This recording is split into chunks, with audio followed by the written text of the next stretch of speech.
everyone, it's Misty here from TheJollyFatElf. Thank you so much for joining me. Happy Friday. Again, thoughts and prayers for those of you who have been affected or will be affected by Ian. I'm filming this on Tuesday, so I have no idea where he is at this point, but I hope you are doing well.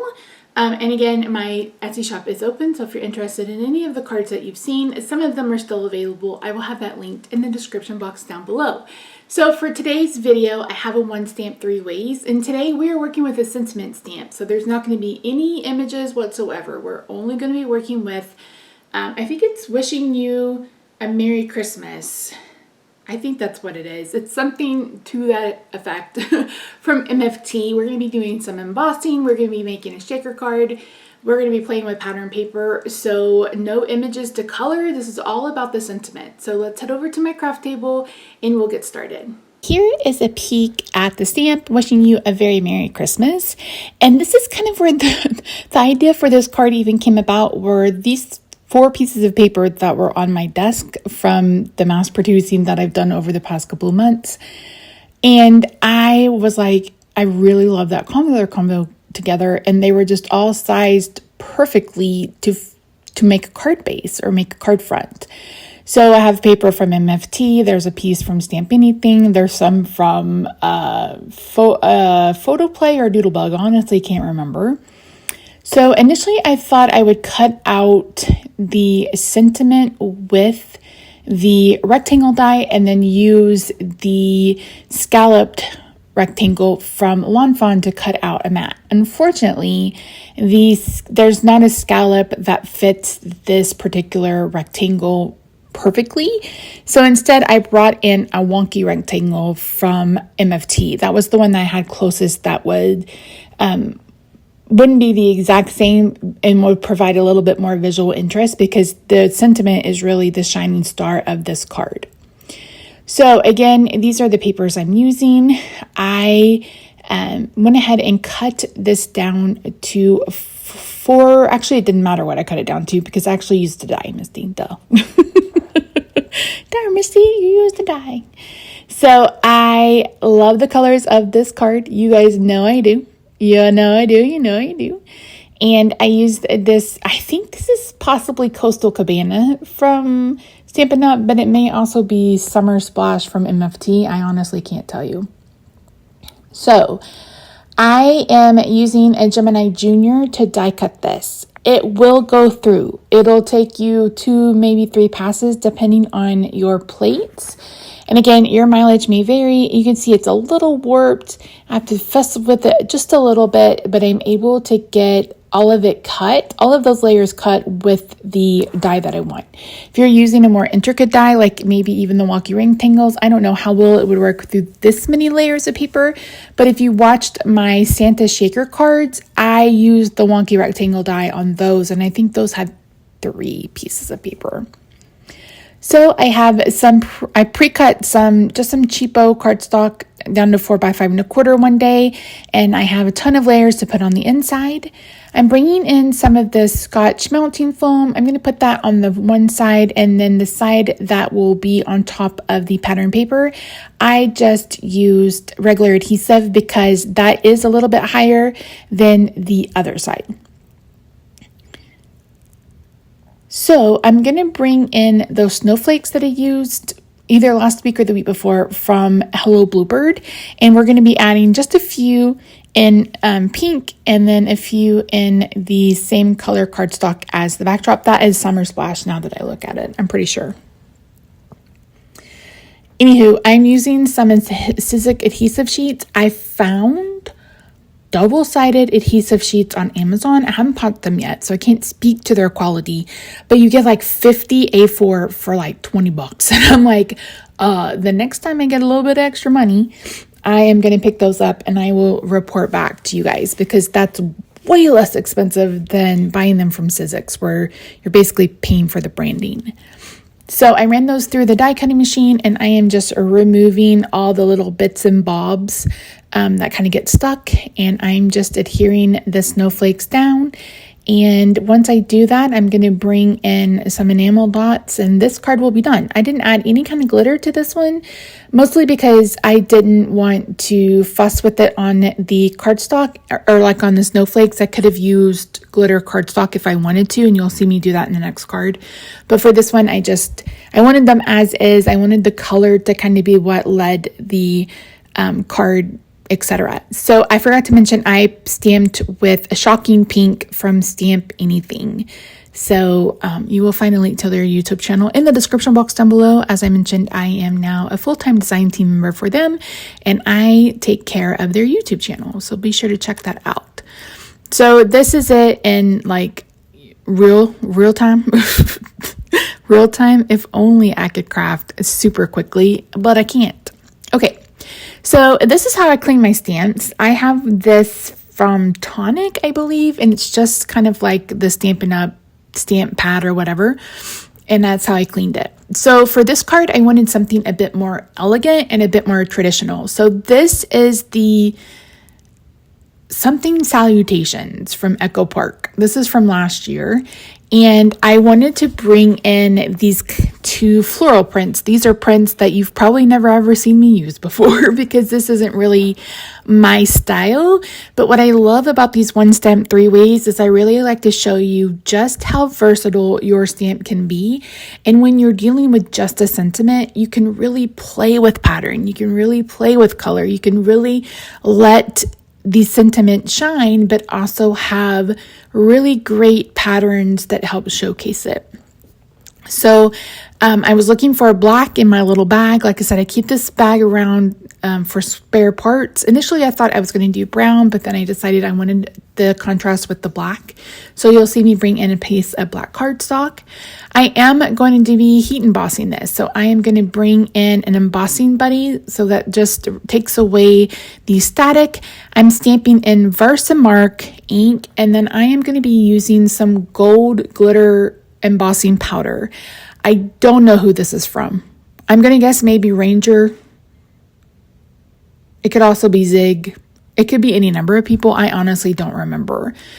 So I just keep these. I've started storing my embossing powders in these little 1 ounce containers because I had the ones that like Jennifer McGuire and people were using like from the dollar store, and they not leaked because this is powder, but like the powder would come out all the time and it was just a huge mess.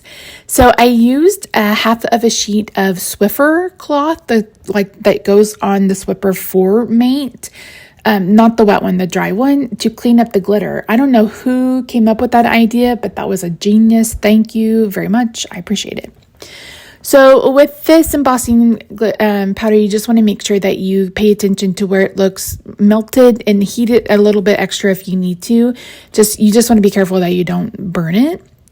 So this is actually a frame die from My Favorite Things, but I used it to cut out the circle, and then I'm going to use it again to cut out a piece of gold. This is from Die Cuts with a View, I believe. It's that glitter paper that doesn't shed, and I use that to cut out the frame. And then I'm going to adhere this to one of those scrap pieces of white that I have. That way I could adhere them down together, and then I'll just cut them out using my scissors. So here I'm just making sure I can get it lined back up, and then I'm going to use the tape runner. You could use liquid glue, but with the cardstock being black and with the cardstock already having embossing powder on it, I didn't want the risk of getting glue on the sentiment and then having to use an adhesive eraser to rub it away. So this was just something that I could do, and I can just rub it off the paper. I don't have to worry about trying off the glitter paper and not having to try to see if I can get it off the black, because you guys know you know me, I would totally mess that up. So I brought in this black card base. So I already had this in my stash. It measures 4 1/4 by 11. I've squared it at 5 1/2. I'm cutting my paper down the exact same way. And then I have to decide if I'm going to do this vertically or if I'm going to do this horizontally. And it could really go either way. It's a pretty big sentiment with that circle. That's the biggest circle of those frame dies from MFT. And that's when I decided to go ahead and do this horizontally. And I'm going to cut the paper down to reflect that. So this card opens on its side, but it's a portrait style card. And that's not something I do very often, but I kind of like it. I kind of like it that it opens from the right hand side and it's a little unexpected. So I brought in the gold that measures 4 1/8 by 5 3/8. The other, this one measures 4 by 5 1/4, and the other one measures, I just cut it to the size, and then it's 4 1/4. So I decided to go ahead and get this adhered to the card base, and then I'm going to bring in some leftover foam to pop up this circle. So I save the foam from all of my Queen and Company kits. So there's always leftover foam after you punch out your shapes. I keep that in my adhesive drawer, and I use it for stuff like this. You'll see me use it in the next card for to make a shaker card. So it's definitely something that I like to hold on to. So I literally just put all this embroidery floss on these, whatever these are called. Floss holders. What are these called? I don't even remember. Anyway, I literally just did this a couple of weeks ago to get it organized. I am going to tie a double bow, cut it down, and then get it adhered with a glue dot. And then after I do that, I'm going to bring in some enamel dots. I have some plain black ones that are actually left over from an Echo Park kit from a couple of years ago. And then I have some gold ones that are left over from Stampin' Up. So I just like to do this sometimes, just a little bit more blingy bling to it. I mean, it's already pretty blingy because it's embossed and it's already shiny, but just a little bit of interest and bring in a little bit more of that gold. So here it is in real time. It is so very, very, very, very shiny in real life. I really love how it turned out, and it was really actually pretty quick and simple to make. The last card, I have Mark to thank for sending me these papers. I really do appreciate them.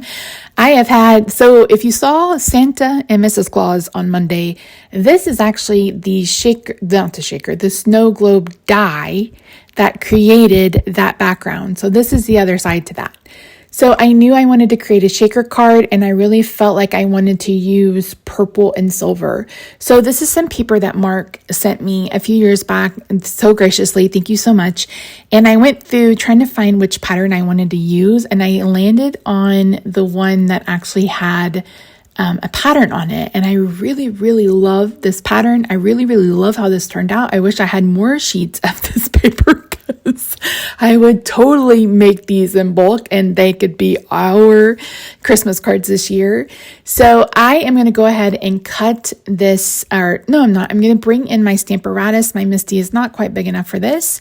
I'm going to lay down the frame where I want it to be, and then I'm going to lay down my sentiment. I'm going to bring in a Stamp Anything ink. This is Amethyst. It's a really dark kind of indigo purple, and it goes beautifully with this paper. Oh my gosh, it's just so pretty.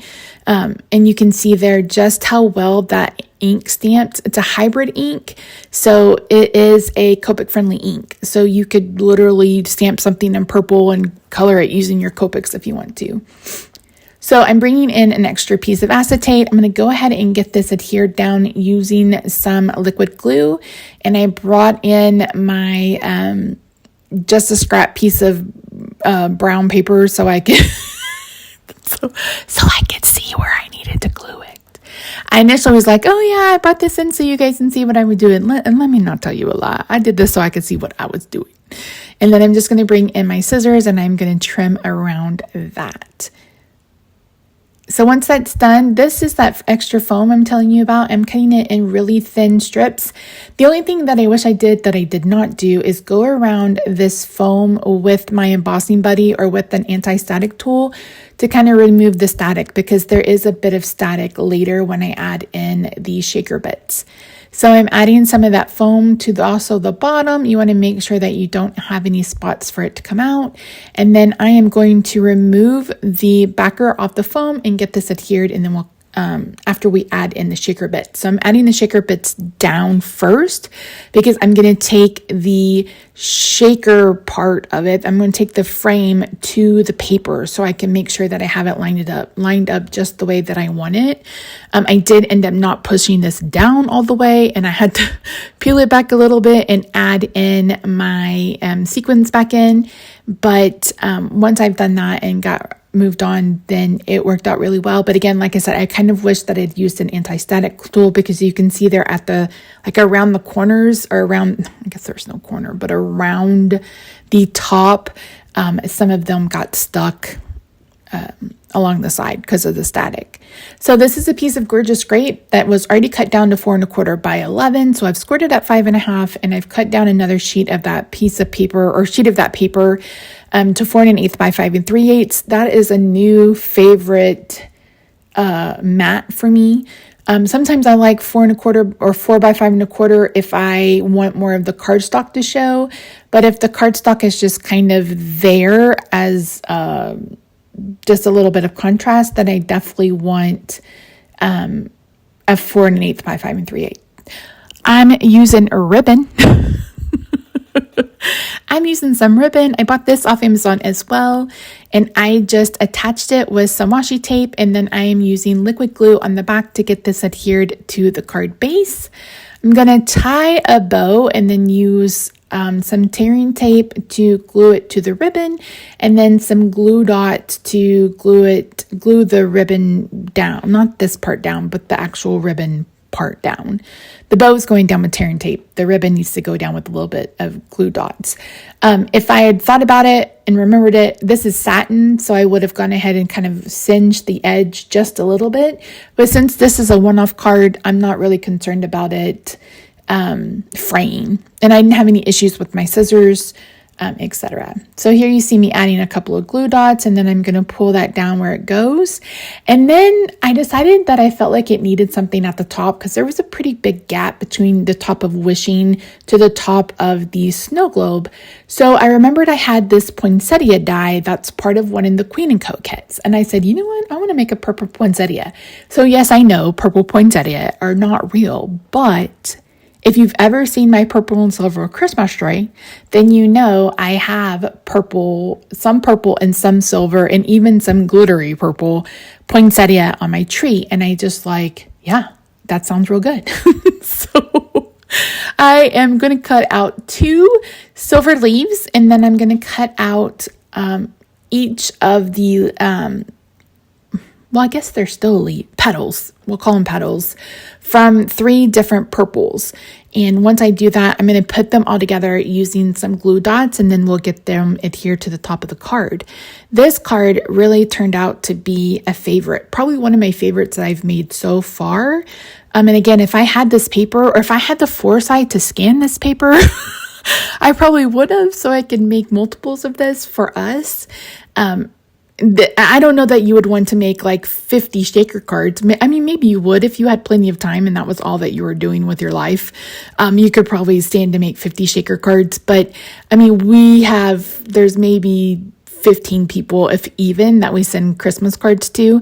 So that wouldn't be too hard for me to make. And I could do it, a couple of steps at a time over a couple of weeks, just as long as we could get them out before Christmas, which is normally an issue.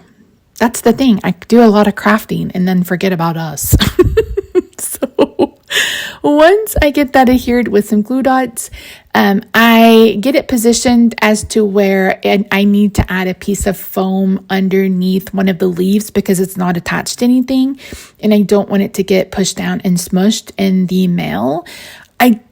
You would probably want to either hand deliver this one or have it hand canceled. If it didn't have the poinsettia on there, maybe not. But with that extra bit of bulk, unless you put a piece of cardstock on top of it, or maybe a piece of chipboard, I would go through the extra step and have it hand canceled. So this is the look at it. It's so cute. So here's all 3 cards. I don't know about this third one, if it'll be listed in the Etsy shop, but the other 2 will be. So yeah, Thank you so much for joining me today, y'all. I really do appreciate you. Thank you so much for all of your patience as I've tried navigating the last couple of months. I'm having a blast with the holiday cards. I cannot believe it's the very last day of September and tomorrow is October 1st. So that's it. Thank you so much for joining me, guys. I really do appreciate you. I hope you have a good day, night, weekend, wherever you are. I love your faces, and I'll see you in my next video. Bye for now.